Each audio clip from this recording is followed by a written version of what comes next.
Salve, camaradas, tudo bem? O tema do vídeo de hoje é a derrota de Donald Trump para Gustavo Petro.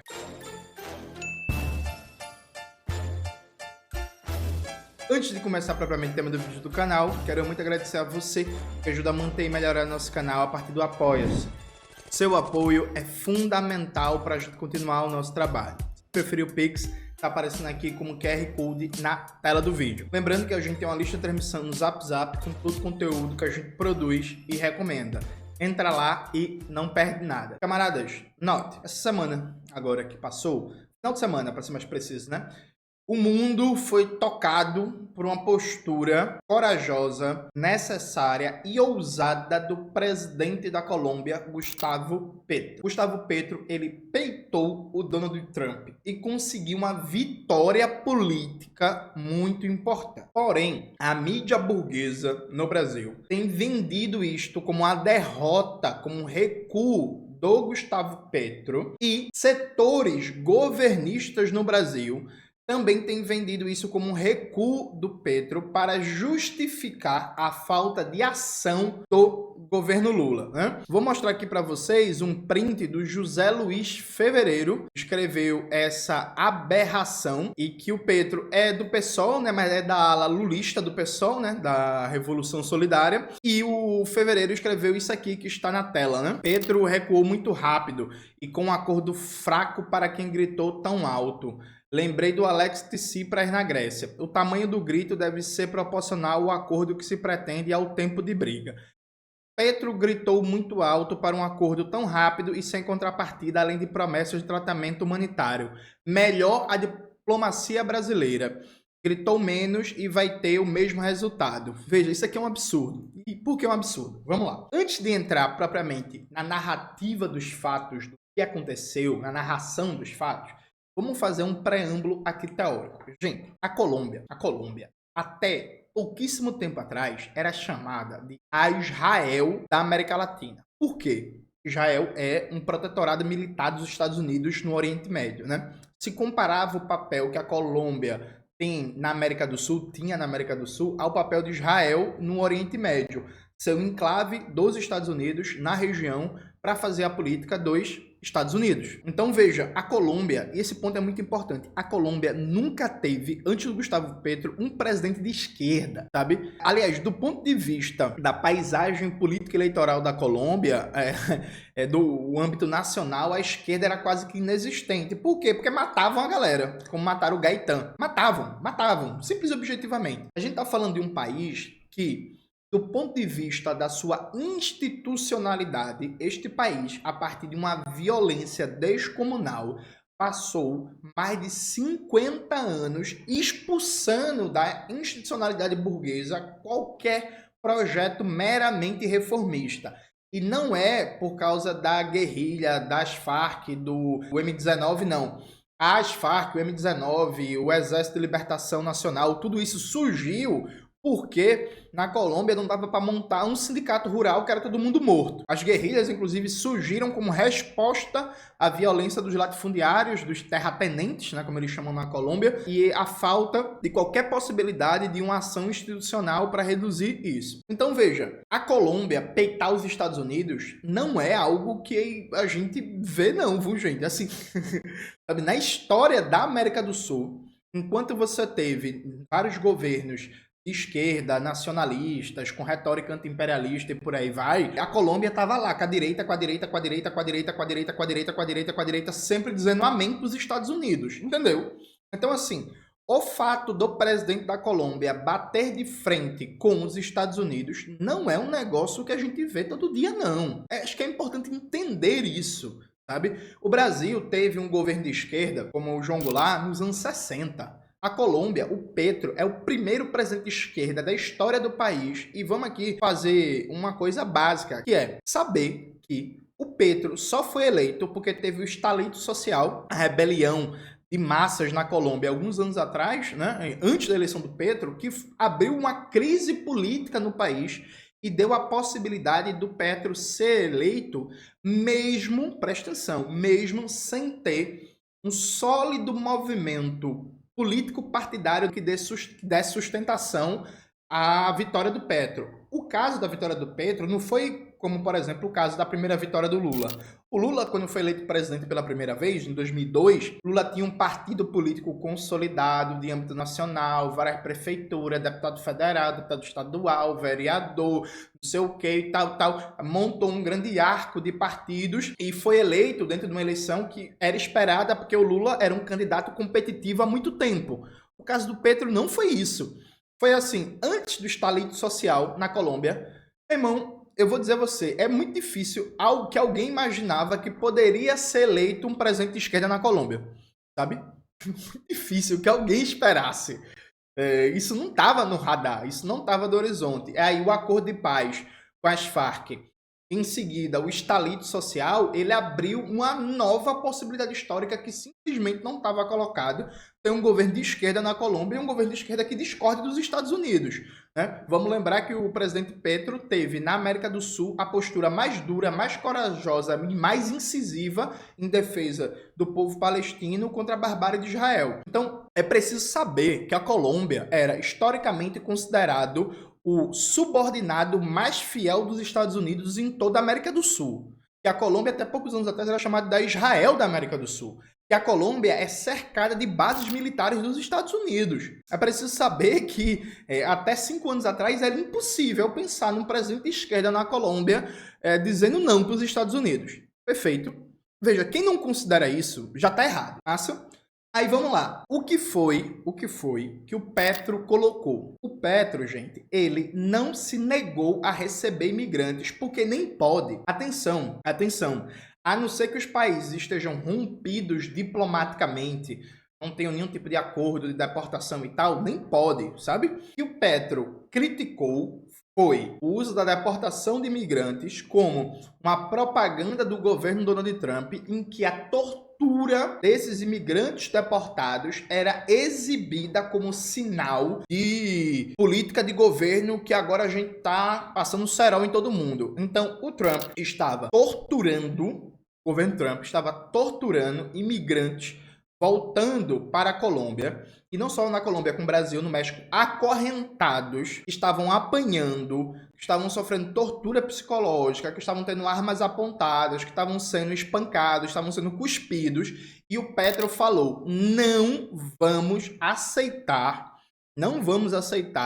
que pessoas da Colômbia sejam deportadas nesta situação. O governo Trump, como elemento de propaganda desse regime liberal fascista, disse, vai ser assim, acabou. Então veja, a disputa foi essa. E aqui, até a mídia progressista, para mim, contribuiu com desinformação. A demanda do Petro nunca foi não deportar os imigrantes para a Colômbia, foi a forma de deportação. Esta foi o elemento detonador. Foi o Petro dizer assim, os colombianos não são criminosos porque, vamos lembrar, né? Imigrante ilegal não significa criminoso. O Trump ele não está deportando criminosos, gente que fez assalto, que roubou, que matou, não.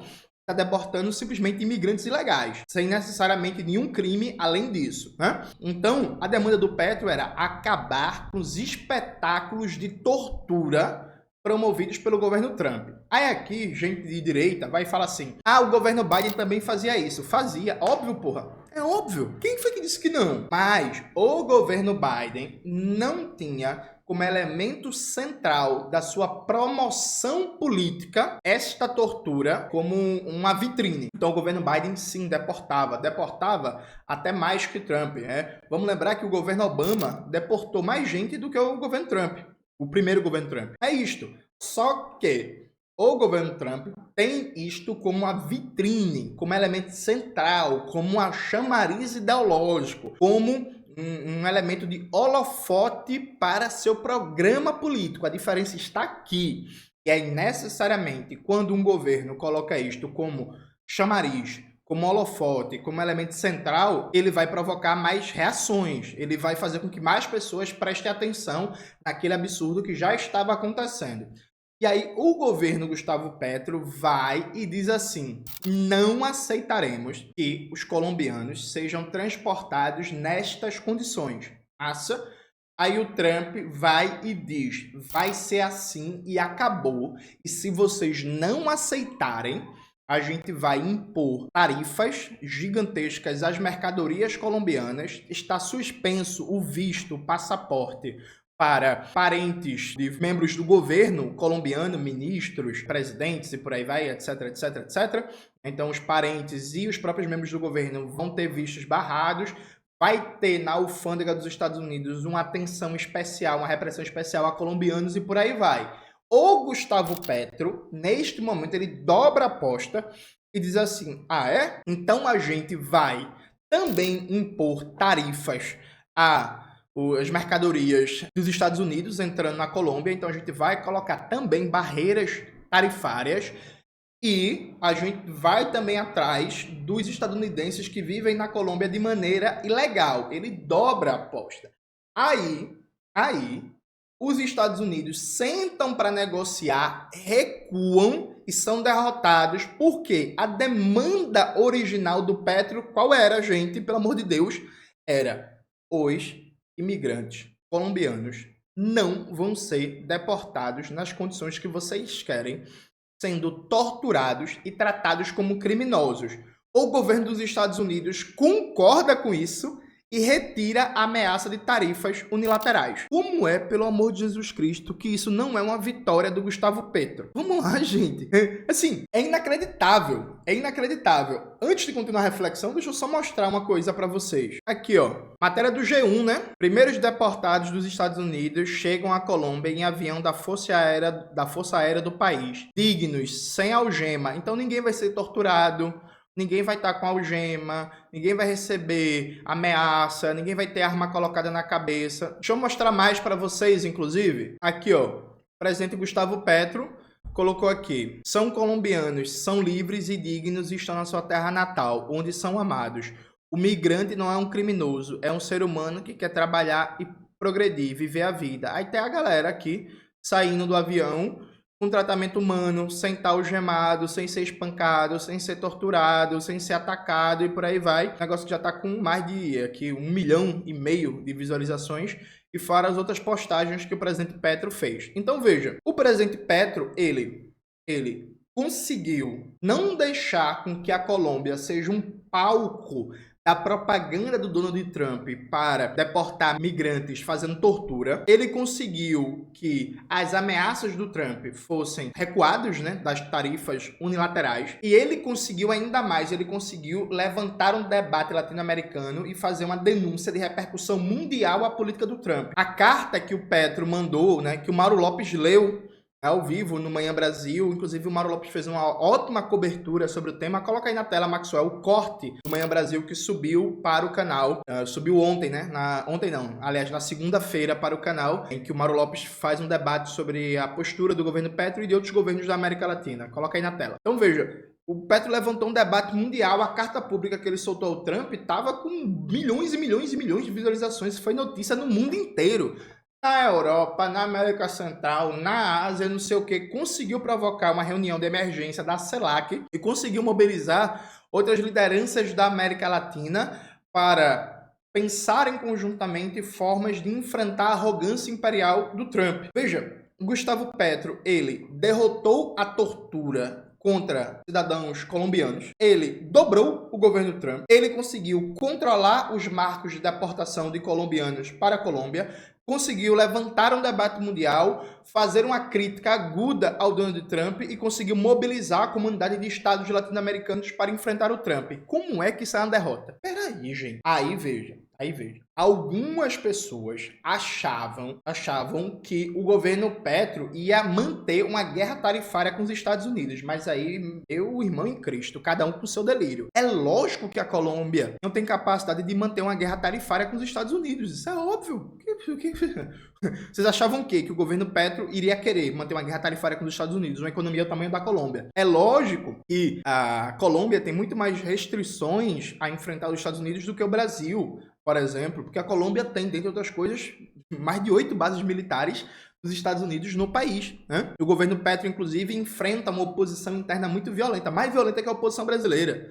O governo Lula não passou por nenhuma tentativa de golpe de Estado até agora, nesse terceiro mandato. O Petro já enfrentou 3 e venceu 3, sabe? Então, Agora, tem um debate em que o Petro e aí eu vou até concordar, em que o Petro anunciou o entendimento com os Estados Unidos muito rápido. Aí algumas pessoas leram isso como um recuo. Veja, eu até entendo este debate, mas aí eu acho que tem um elemento aqui de preciosismo. Dado que o governo Petro, ao peitar os Estados Unidos e conseguiu estabelecer os termos de controle da deportação de colombianos, ele conseguiu seu objetivo. Quando o Petro faz isso, não aconteceu o que poderia acontecer, que é o Brasil, que é o país mais importante da América do Sul, sair em defesa do governo da Colômbia e comprar um enfrentamento. Então, na prática, ainda que tenha uma unidade ali muito importante do México com a Colômbia, o Brasil ficou muito aquém. O Petro, ele não quis, e que para mim faz muito sentido, o Petro, ele não quis meio que fazer troça dos Estados Unidos da vitória que ele conseguiu impor ao Trump, com medo, provavelmente, de que os Estados Unidos recuassem de qualquer acordo e partissem para o enfrentamento. O que é que estava em questão aqui? É um cálculo, inclusive, muito interessante. Eu tenho certeza absoluta que uma das recomendações que a diplomacia do imperialismo estadunidense fez para o governo Trump para chegar a esse acordo foi que, se os Estados Unidos dobra a aposta, conhecendo a Colômbia como se conhece, um país com a consciência nacional muito grande, e a ideia de que o presidente está defendendo a dignidade nacional, o presidente está defendendo colombianos de tortura, isso poderia dar muita força internamente ao Petro, porque o Petro necessariamente ele iria aparecer como o presidente da dignidade nacional frente a um governo imperial que está querendo torturar colombianos. Então, o recuo foi necessário para os Estados Unidos, porque se eles escalam esse conflito, não se sabe a consequência disso. Poderia ser um fortalecimento gigantesco do Gustavo Petro, inclusive um fortalecimento que até poderia aumentar a popularidade do Gustavo Petro. Perfeito? Então, assim, o Petro, quando anunciou o acordo, para muita gente, a forma de anunciar o acordo pareceu um recuo. Tá, pode ser, gente, mas assim, sutileza da diplomacia, né? Tanto os Estados Unidos não quis sustentar até o fim o confronto, temendo os possíveis resultados internos disso, internos a nível de Colômbia, quanto o governo Gustavo Petro não quis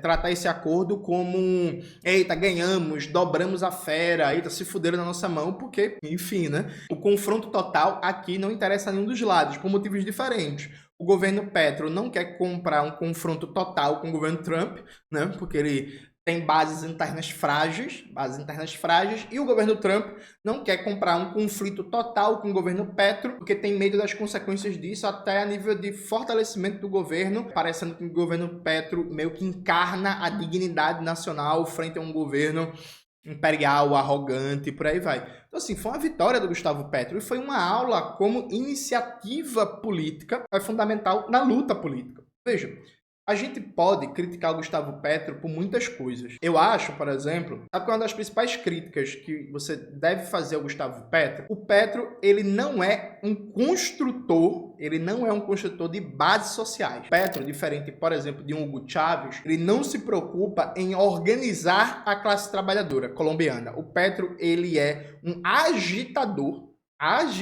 de ideias de esquerda, de valores, de bandeiras, de reformas populares importantes, só que o Petro, ele serve muito como quase que um animador de torcida, que é assim, ó, tô aqui agitando a ideia, e aí é com vocês. Vocês aí sindicato, vocês aí movimentos sociais, vocês aí intelectualidade, sociedade civil, povo da cultura, é com vocês. Tô aqui agitando a ideia, o governo apoia, agora vá com vocês. E me parece que seria muito importante usar o espaço da presidência, algo raríssimo na história colombiana, para também estimular de cima para baixo a organização popular e fortalecer de maneira perene a classe trabalhadora colombiana que, sobre muitos aspectos, tem uma baixa experiência organizativa em perspectiva não militar, dado que, por décadas, como diria um ditado popular, era mais fácil na Colômbia montar uma guerrilha do que um sindicato. Então, o governo Petro, por exemplo, diferente do governo Chávez, e aí, claro, são condições históricas, políticas, sociológicas e tal diferentes, ele me parece ter pouca preocupação com a organização popular. O Petro,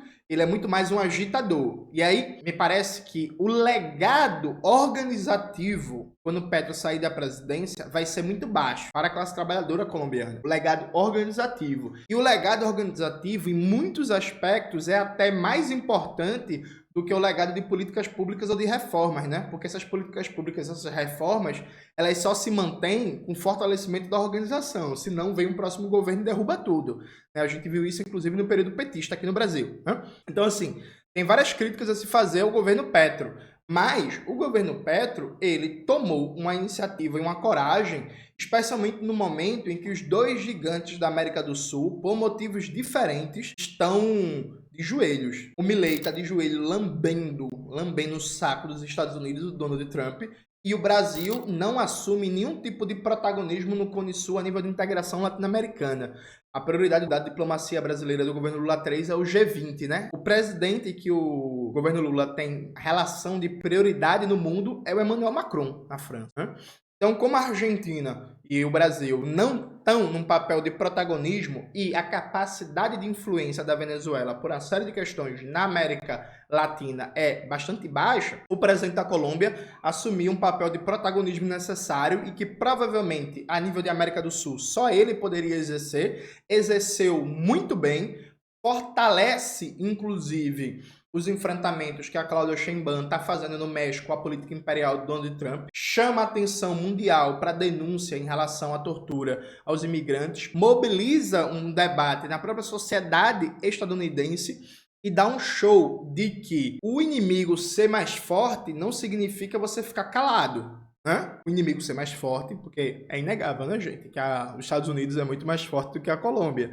O inimigo ser mais forte não justifica você ficar calado. Então, como é que isso não é uma vitória, gente? E aí, no Brasil, é curioso, porque, assim, eu vi... Aqui não vou citar o nome de ninguém, que eu não quero me antagonizar, não quero arrumar briga, não. Mas, assim, eu vi gente que vive defendendo o governo Lula, dizendo que o governo Petro foi pouco radical no enfrentamento aos Estados Unidos. Aí, gente, eu tenho dificuldade de entender. É assim, no Brasil, eles apoiam um governo neoliberal, rebaixado, assim, um governo de rendição nacional. Aí, frente a um reformista que se comporta como um reformista, que tem compromisso realmente com reforma, reformista honesto, né? Certa vez, o Vasilenskas, ele falou que o Brizola era um reformista honesto, né? Esse é um diferencial do Brizola frente ao que a gente chama de reformista hoje. Um reformista que realmente tem compromisso histórico com as reformas que defende, né? Então, frente ao reformista honesto, eu vi gente cobrando que o governo Petro fosse mais duro no enfrentamento. Mas peraí, porra. Assim, eu que sou comunista, eu acho que eu posso cobrar isso, porque eu vivo pautando um debate mais à esquerda para todo mundo. E eu nem acho que o governo Petro não foi na medida certa, eu acho que foi, né? Mas peraí, vocês justificam todo tipo de inação, rendição e covardia do governo Lula e estão cobrando uma postura mais à esquerda do Gustavo Petro? Com a Colômbia cercada de bases militares. E aí é engraçado, né? Que assim, o Gustavo Petro também governa com minoria no Congresso da Colômbia. Gustavo Petro tem a Suprema Corte contra ele. Gustavo Petro tem toda a mídia burguesa contra ele. E o Gustavo Petro, inclusive, diferente do presidente Lula, ele não tem um partido enraizamento nacional como é o PT, não, com todos os limites e problemas, etc, etc. Mas enfim, não tem. A situação na Colômbia para fazer um governo de esquerda é muito mais difícil do que no Brasil. Mas, bote muito mais difícil mesmo. Vocês estão cobrando uma postura de esquerda do Gustavo Petro? Eu não consigo entender, assim, sabe? Então veja, é por isso que eu e o Eribaldo Maia, a gente, no nosso livro mais recente, né, Cinismo e a Morte da Esquerda Brasileira, bota aí na tela, Maxwell, por favor. A gente escolheu esse título, né? Porque não é só uma morte, é um cinismo também, né? Porque frente a uma ação corajosa do governo Petro, você vê um bocado de lulista elogiando o governo Petro. Massa, pode elogiar, não tô proibindo ninguém não. Uma a questão é, sim, menino, elogia o governo Petro, vamos cobrar do Lula fazer o mesmo? Né? Isso por um lado. Por outro lado, você vê um monte de lulista, de governista crítico, mentindo, dizendo que o Petro recuou, que o Petro foi derrotado para justificar a covardia interna, desconsiderando o mais básico do que é uma análise realista da situação. Aí assim não dá, né, gente? É muito cinismo de uma galera que, enquanto esquerda, morreu, viu? Morreu e o cadáver tá fedendo. É isso, galera. Espero que vocês tenham gostado do vídeo de hoje do canal. Não se esqueça de se inscrever no canal, ativar o sininho, curtir esse vídeo, compartilhar e tudo isso que vocês já sabem. Um beijo e até a próxima.